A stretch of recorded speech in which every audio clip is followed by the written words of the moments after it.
Ladies and gentlemen, I'm reading a statement from the National Archives pertaining to President Obama. Quote, "The National Archives and Records Administration assumed exclusive legal and physical custody of Obama presidential records when President Barack Obama left office in 2017, in accordance with the Presidential Records Act." The statement says, the National Archives moved approximately 30 million pages of unclassified records to a National Archives facility in the Chicago area, where they are maintained exclusively by the National Archives. Additionally, National Archives maintains the classified Obama presidential records in the facility in Washington, D.C. area.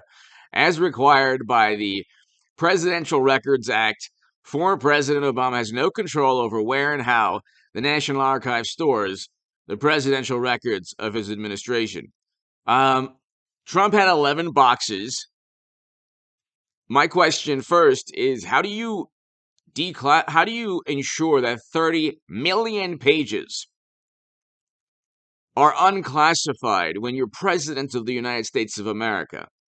30 million pages. And did President Obama have a relationship or influence over what was classified and what wasn't classified?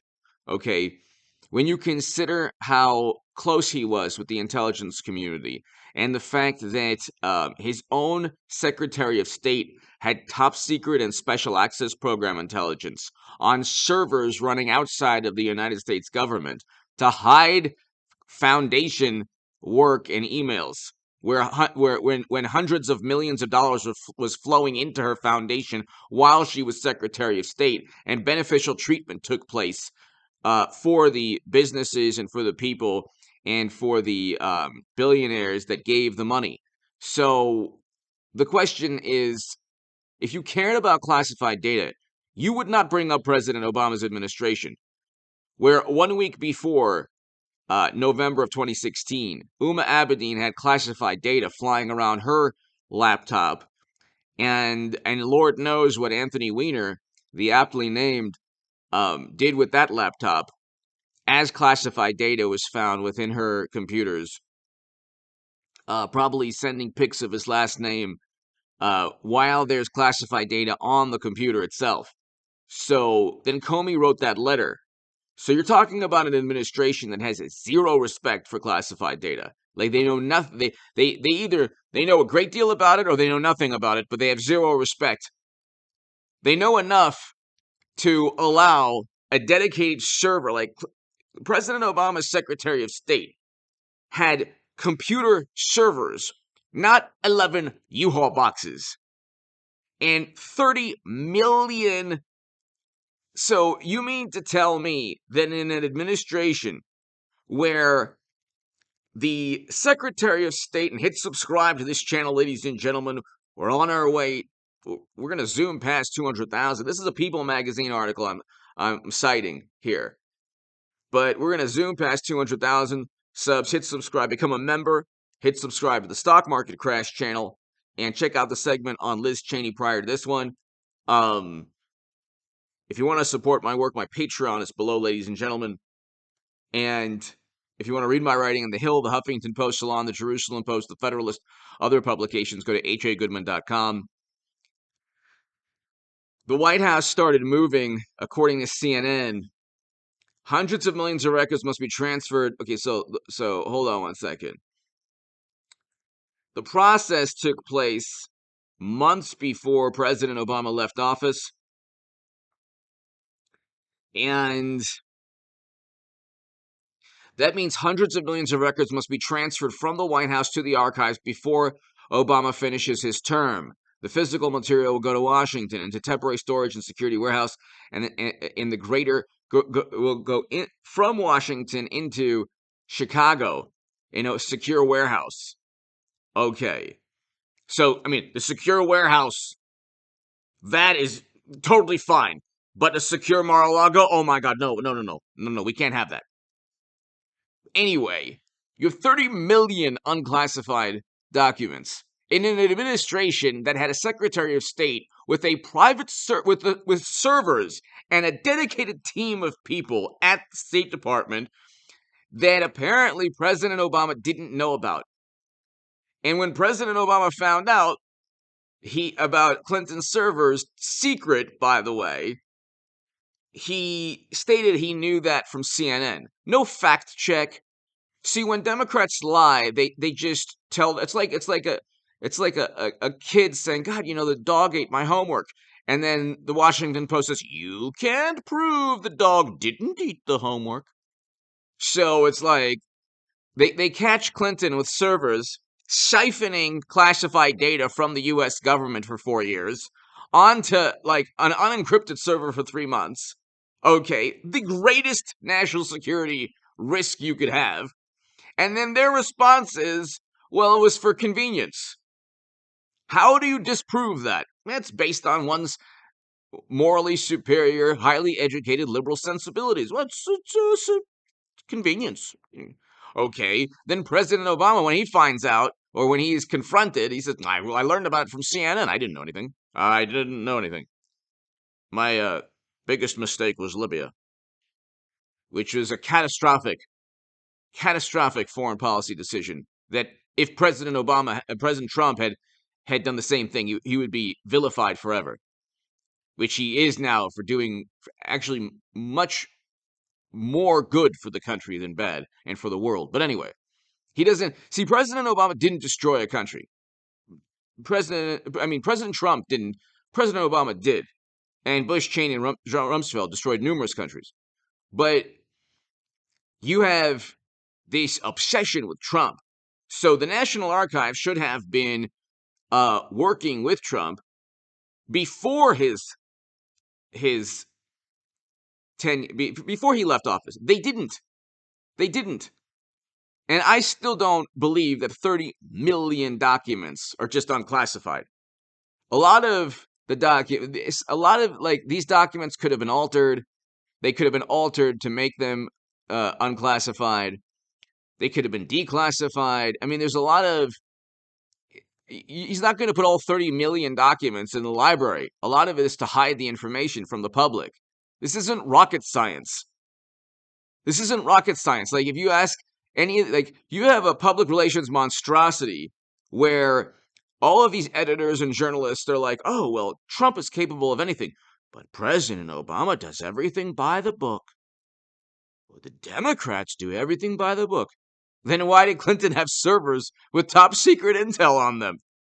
I mean, for the whole world to infiltrate, according to James Comey. And I want a Hillary Clinton, Donald Trump 2024. We still are stuck in 2016. We need to see that rematch again. And I think it's going to happen, which will vindicate me. I've been saying that for years. But anyway. I predicted the economic downturn, and it's going to get much, much worse, ladies and gentlemen. Much worse. There's like a momentary drop with inflation, but inflation's still at 8.5%. There's layoffs on the horizon. So it's like, we can go hit subscribe, the Stock Market Crash channel. I might do something different with the Nuclear Confrontation channel. I might just call it Geopolitics. I'm not sure. But anyway, subscribe to all 3 channels, obviously, please. And we're going to zoom past 200,000 subs. It's because of you. But let's see if I get this right. Clinton, there was no intent to own private servers, although the intent is obviously to hide your communication because you have Clinton Foundation emails. So that's obvious. You'd have to be an imbecile to just believe that there's no reason. See, here's the thing. Here's the difference between me and every morally superior liberal pundit who says vote blue no matter who. Here's the difference. If Trump had private servers, I wouldn't vote for him. If Trump if Eric Kushner or Donald Trump Jr. lived Hunter's life, I would say that's a huge problem. And so if Trump suddenly said, I'm going to adopt Lincoln Project foreign policy, I wouldn't vote for him. Democrats could do anything, and and vote blue no matter who will vote for them. Anything. It's not about value system. Look at how they treated Kavanaugh or Trump, and look how they treat mashed potato brains Joe when he's accused. It's not about value system. They don't really care. They care about, they have this brazen, overt quest for political influence and power. That's all they care about, and they've squandered everything. Their victory, their idea of a victory is the Inflation Reduction Act, because the inflation they caused with their policies, pushing to end the U.S. economy and then doing everything possible to make oil and gas to go after the oil and gas industry, and then they flood strategic petroleum reserves and get sued by environmental groups. Everything they've done has been a catastrophic, monumental failure. It's been a failure. We're in a recession now with layoffs on the horizon. So, and we have geopolitical nightmare in Europe and a geopolitical nightmare brewing with China and Taiwan. So, but 30 million documents. Then they say, Trump baselessly claims that classified data was on the documents, and everybody knows it was the case. The National Archives, of course, goes to bat and says, no way, Trump is wrong. It's like, well, how can you have 30 million documents from the president and not one is classified? How is it possible that there's 30 million unclassified? Like, everything's classified. So how do you have it? You've declassified 30 million documents. So that's the precedent. You've 30 million times you've declassified documents, or these documents were just not classified, and there are 30 million of them. How does the process work? Okay, you couldn't find an administration in American history that made a greater mockery of classified data than President Obama's administration. That's why Comey wrote his letter after a failed cover-up when he didn't push to indict Clinton, and now they're trying to indict Trump for infinitely less, which actually, it's not even what he did was a crime. He had boxes for a library that the National Archives should have taken control of a long time ago. Then the National Archives says, well, eventually we're going to talk to the Justice Department. Like, no, this should have been an issue. He should have evidence that the National Archives wanted those boxes, and or there should be evidence that at least of communication between the two, which there is, which completely, like, he's not going to get indicted finally. He's not going to get indicted because 12 minutes in, there's no intent to commit a crime. He's a former president. The precedent has been set with Clinton. President Obama's administration made a mockery of classified data. It's unbelievable. But anyway, then you have the issue of the National Archives being an extension of the Democratic Party. See, they couldn't get Trump on overthrowing democracy or colluding with the Kremlin or Stormy or Georgia or New York or anything. They're desperate to get him. Do you understand? They're desperate. They can't get him. So they're not going to get him with this. And if he gets indicted, it will not be good for President Obama or Clinton's handling of classified data, because President Obama got emails from Clinton. And the 30 million, then the question is, well, how did the National Archives find 30 million pages that were unclassified? 30 million? 30 million?